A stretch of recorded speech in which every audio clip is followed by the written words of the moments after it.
ध्येयं सदा परिभवग्नमभीष्टदोहं तीर्थास्पदं शिवविरिञ्चिनुतं शरण्यं भृत्यार्तिहं प्रणतपालभवाब्धिपोतं वन्दे महापुरुषते चरणारविन्दम्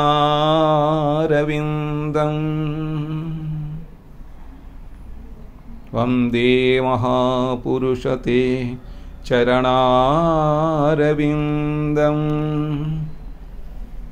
कस्तूरीतिलकं ललाटपटले वक्षस्थले कौस्तुभं नासाग्रे वरमौक्तिकं करतले वेणुं करे कङ्कणं सर्वाङ्गे हरिचन्दनं च कलयं कण्ठे च मुक्तावली गोपस्त्रीपरिवेष्टितो विजयते गोपालचूडामणि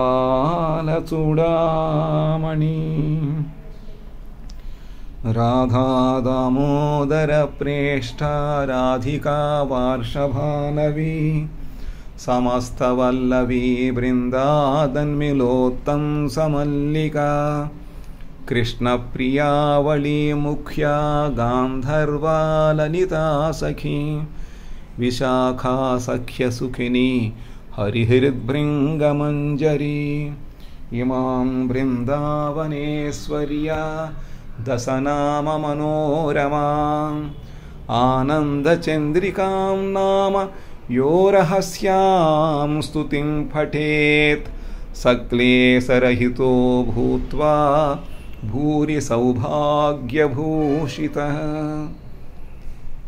तप्तकाञ्चन गौराङ्गी राधे वृन्दावनेश्वरि वृषभानुसुते देवी प्रणमामि हरिप्रिये हरे कृष्ण कृष्ण कृष्ण हरे हरे हरे राम राम राम हरे हरे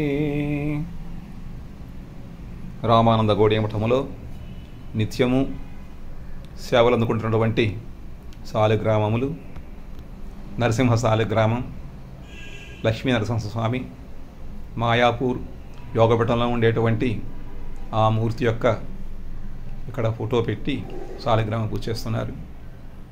ఇక్కడ అవన్నీ కూడా గండికి నది తెచ్చినటువంటి సాలిగ్రామములు. గిరిరాజ మహారాజు గారు గురువర్గము వాంఛాకల్పతరుభ్యశ్చ కృపా సింధుభ్య ఏవ చ పతితానాం పావనేభ్యో వైష్ణవేభ్యో నమో నమః. గిరిరాజ్ మహారాజ్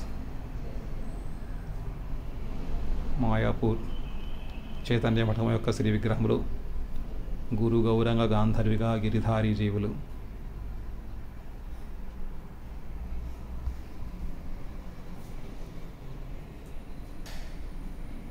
వృందాయై తులసీదేవి ప్రియాయై కేశవస్య చ కృష్ణ భక్తి ప్రతివత్సై నమో నమః. విజయ్ విగ్రహములు ఉయ్యాలోత్సవంలో పాల్గొనేటువంటి రాధాకృష్ణులు ఇతర సాలిగ్రామములు. జై శ్రీ శ్రీ గురు గౌరంగ గాంధర్విక గిరిధారీ జీవికి జై. రాధా గోవింద రాధా గోపీనాథ రాధా మదన మోహనికి జై. రాధా నయనాభిరామికి జై. సాయి గౌర్ ప్రేమానందే హరి హరి బోల్.